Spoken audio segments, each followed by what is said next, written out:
Good evening and welcome to NTD UK News. I'm Stuart Leese and here are today's top stories. Monthly tests do not find any trace of the CCP virus on London's tube, trains, buses or stations. A recent survey says more Britons see China as a critical threat. And NASA's latest robotic explorer is now exploring Mars.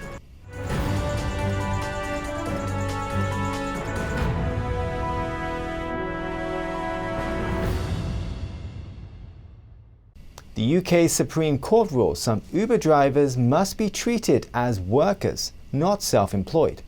This ruling could one day change work conditions for thousands of drivers. NTD's Eddie Atkin has more. In 2016, a London tribunal ruled that 25 Uber drivers who filed a suit are to be classed as workers. Uber lost 3 earlier rounds and its appeal is now dismissed by the Supreme Court unanimously. Uber's Northern and Eastern Europe boss says the court's ruling focuses on a small number of drivers who used the Uber app in 2016. The ruling opens the door to possibilities. More Uber drivers could be eligible for minimum wage, paid holidays and rest breaks. It's a blow to Uber since the company could face a hefty compensation bill. Uber drivers are currently treated as self-employed, meaning that by law they are only afforded minimal protections. Law firm Lee Day says eligible drivers may be entitled to an average of £12,000 in compensation. It represents more than 2,000 potential claimants. Uber is facing challenges by its drivers in multiple countries over whether they should be classed as workers or self-employed. Eddie Aiken, NTD News. The UK government borrowing hit £8.8 billion last month. It's the highest January figure since records began in 1993. NTD's Trevor Piper has more. January is usually a key income-raising month as it is when taxpayers submit their self-assessment returns, but data from the Office for National Statistics shows a first January deficit in 10 years. In January, the government tax receipts are nearly £1 billion less than the year before, but the spending is nearly £20 billion more. Government borrowing for this financial year is reaching £270 billion, over 5 times more than the same period last year. When talking about the latest data, Chancellor Rishi Sunak reveals the government has spent over £280 billion to protect jobs and businesses.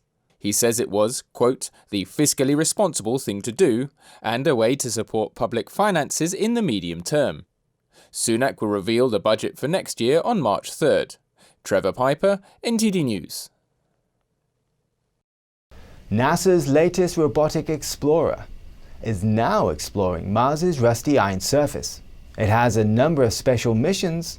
2 of them are firsts in world history. NTD's Grace Coulter has the story. Here's the rover's view from its new home planet. Though it may look barren and lifeless, the rover's on a mission to find signs of life. It's not searching for aliens, but preserved signs of life from billions of years ago. The rover search begins in Jezero crater, where scientists think they might find remnants from several billion years ago. The rover will collect samples that will eventually be returned to Earth by the 2030s. Perseverance also has 2 other key missions, both firsts in world history. It will drop a helicopter on Mars, a process that takes about 10 days. The 4-pound helicopter will have to survive negative 130-degree nights and charge itself using solar panels. Then it will take its first flight, which will last about 20 seconds. Perseverance will also take the first sound recording on the red planet, which means you could soon hear what it sounds like on Mars. Reporting by Grace Coulter, NTD News. Pandemic restrictions have ruined many people's holiday plans. Even worse, over 2 million people can't get their flight money back. NTD's Eddie Atkin has more. Consumer rights group Which estimates that about 2.3 million people across the UK are left out of pocket for the flights they couldn't take last year. The reason for people not taking flights include local or national lockdowns, travel advice from the UK government, restrictions preventing entry at their destinations and avoiding quarantine.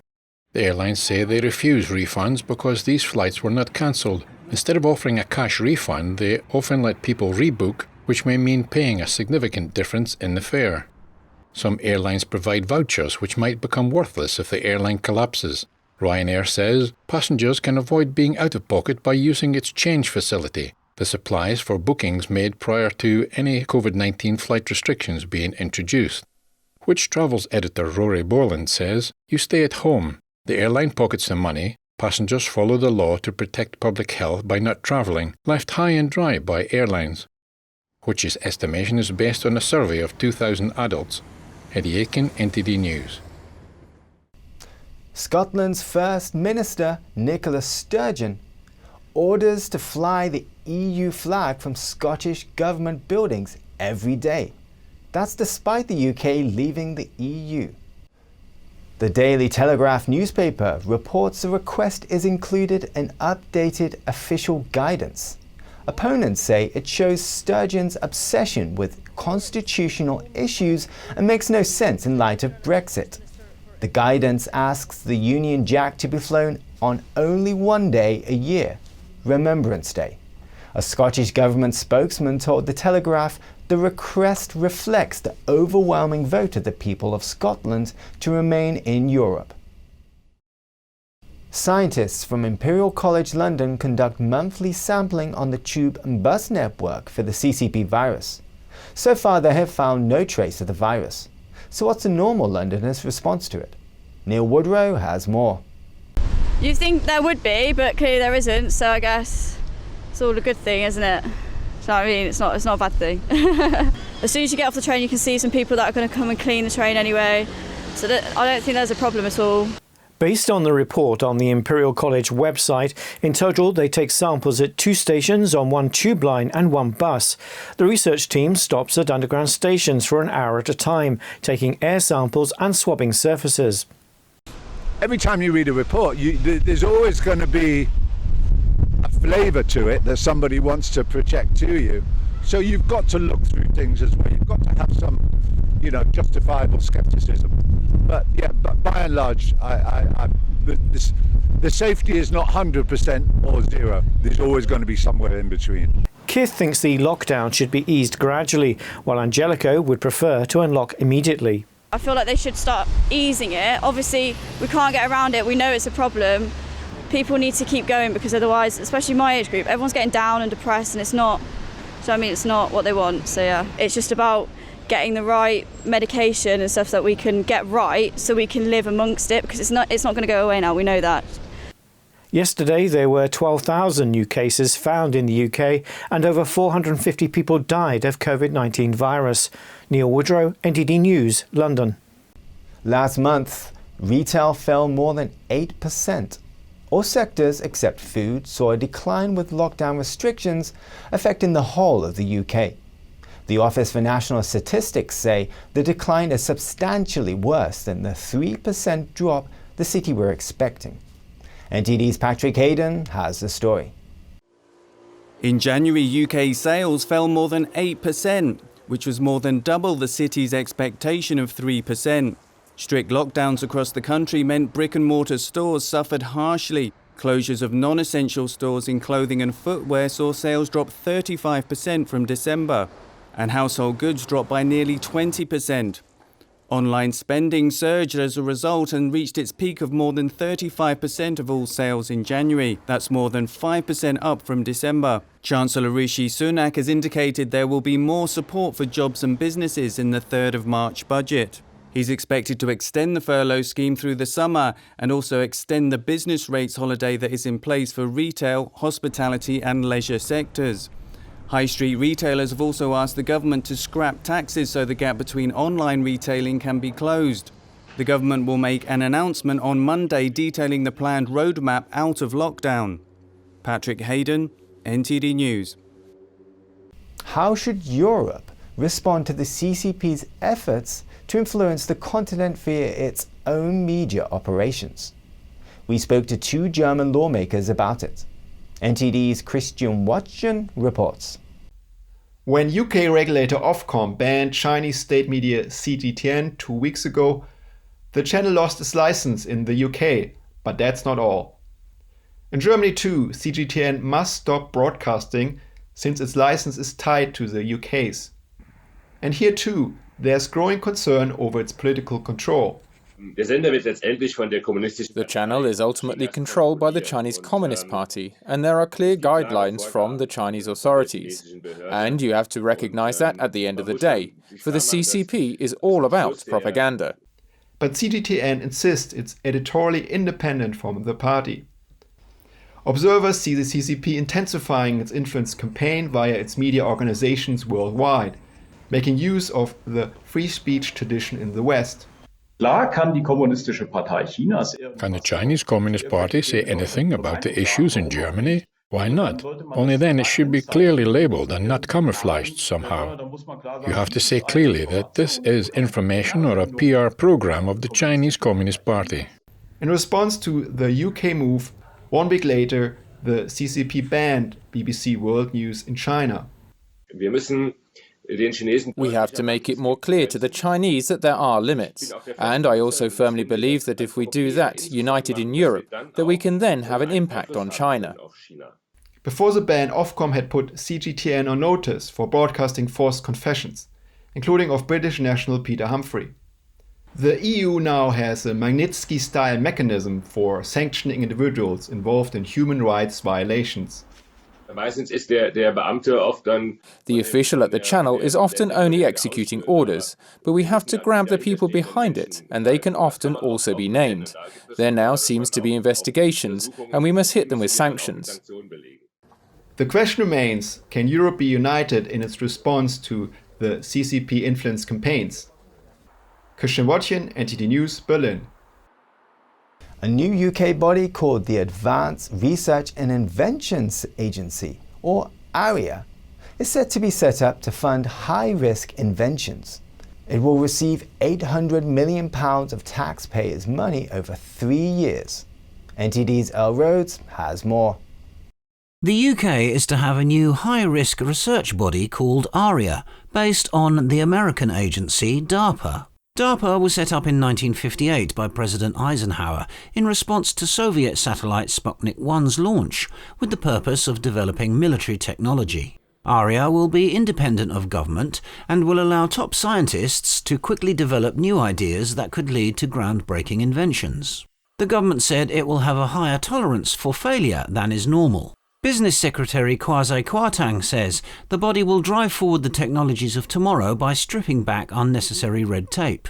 According to The Guardian, ARIA is expected to be exempt from the Freedom of Information Act, which has raised eyebrows in relation to the agency's military applications. Labour says the government needs to clarify the agency's role and not exempt it from freedom of information requests for the sake of funding accountability. Scientists, universities and business leaders all generally welcome the idea, with some urging greater and continuous funding, and others praising the autonomy offered by the scheme. Conservative MP and chair of the House of Commons Science and Technology Committee, Greg Clark, says he welcomes the commitment, but is concerned that ARIA lacks a clear focus or purpose and risks becoming rudderless. He urges the government to appoint a director who can embolden and empower ARIA's future scientists. Elle Rhodes, NTD News. The UK is renewing its commitment to NATO mission Iraq, saying they're committed to supporting the government of Iraq in further developing its counter-terrorism capabilities. Trevor Piper has the story. On Thursday, a joint virtual meeting took place representing NATO's 30 members. UK Defence Secretary Ben Wallace confirmed the UK will scale up its commitment in line with the alliance's expansion. NATO Mission Iraq is a non-combat training and capacity-building mission.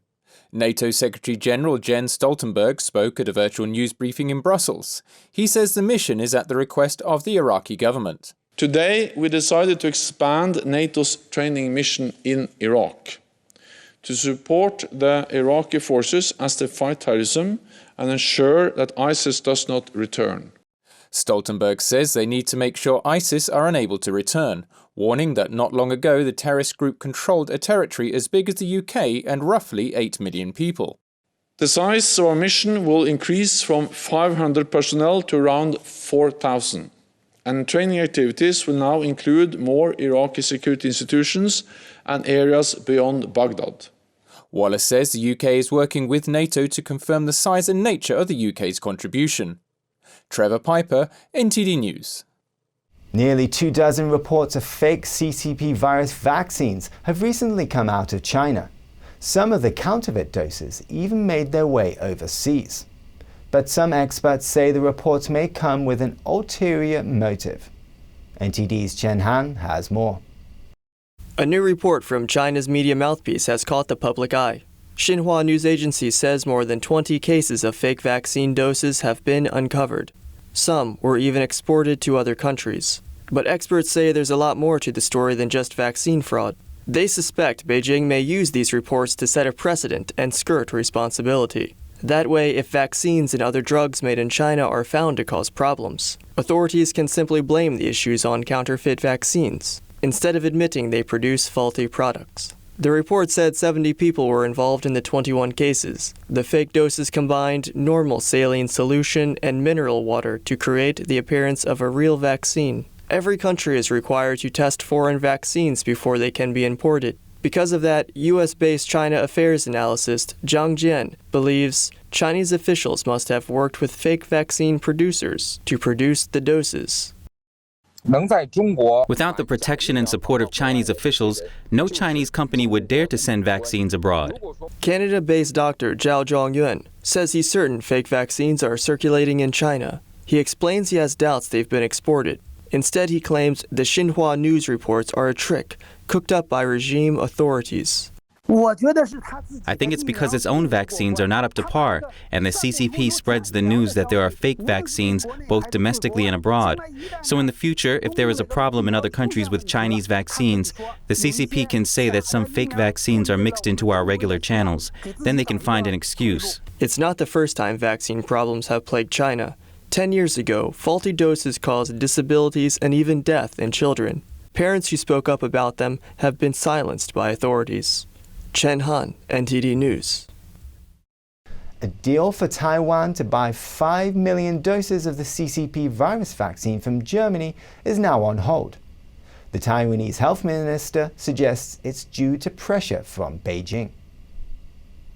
Cheng Chi-chung says Taiwanese officials were on the verge of announcing the deal in December when German company BioNTech pulled the plug. Chen does not blame Beijing directly, but implies there was a political dimension to the decision. He adds, quote, "Certain people don't want Taiwan to be too happy."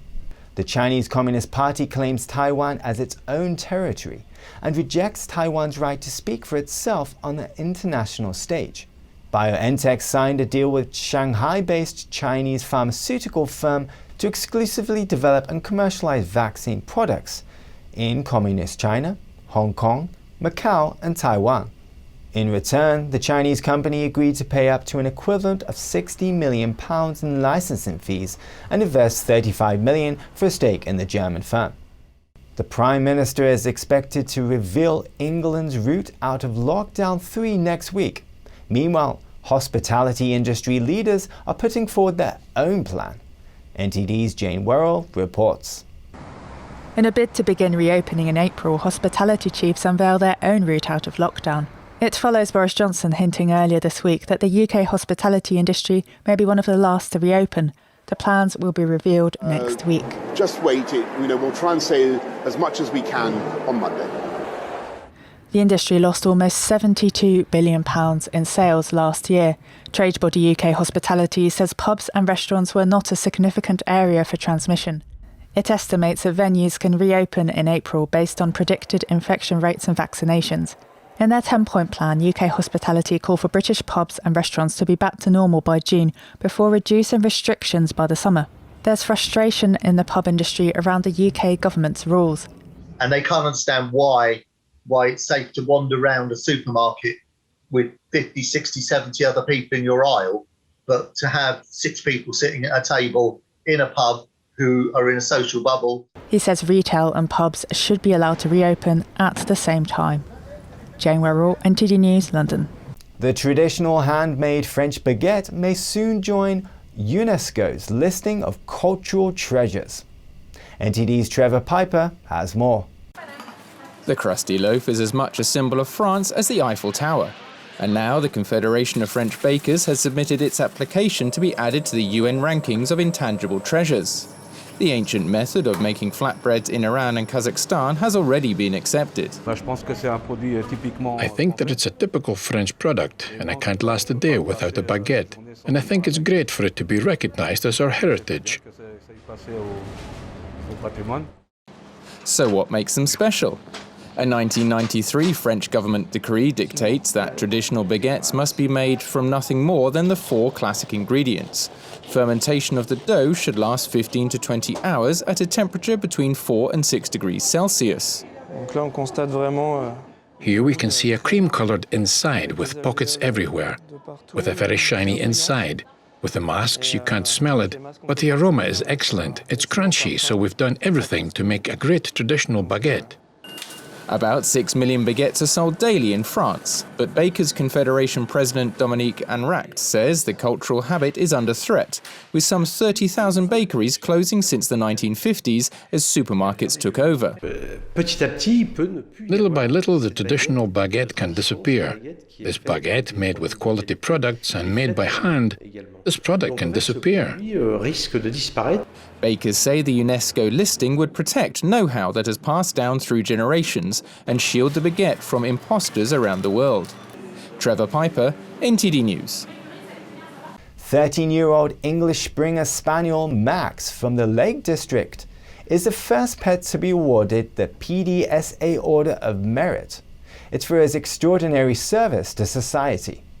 Joanna Conway has the story. After a road accident, Kerry Irving was finding it incredibly difficult to get out of the house. His wife encouraged him by asking him to go for a pint of milk. He just happened to notice a little brown muzzle poking through a fence. It became his goal to go out to see Max every day. One day the owner came out and Kerry asked if he could take Max for a walk. The first walk was literally a 50-metre walk further up the road. And so began a very close bond. Short walks turned into longer and longer walks. We set off one day and we walked Ben Nevis. After this, the idea of walking up Ben Nevis suddenly dropped into his head. One day they set off. Every step Max was with Kerry, supporting him when he faltered. And we got to the top, and it was probably the most emotional day of my life, because in that walk I relived 6 years of pain. One day Max's owner told Kerry they were leaving town and asked if he would like to adopt him. That was the best news he could ever hear. His anxiety disappeared because Max would be right by his side all day. Kerry retrained as a locksmith so Max could travel around with him. He started posting their walks on Facebook, and Max in the Lake District was born. 2 more puppies joined the family, and Max took them under his wing. Facebook took off. They started doing meet and greets and began charity walks. Maria Dickin, founder of PDSA, awarded Max for his role as a virtual therapy dog. Throughout lockdown, Kerry and Max's twice-daily walks have lifted many people's spirits on social media, keeping them positive and giving them hope. Joanna Conway, NTD News. That's the news for today. Thanks for tuning in. I'm Stuart Lees.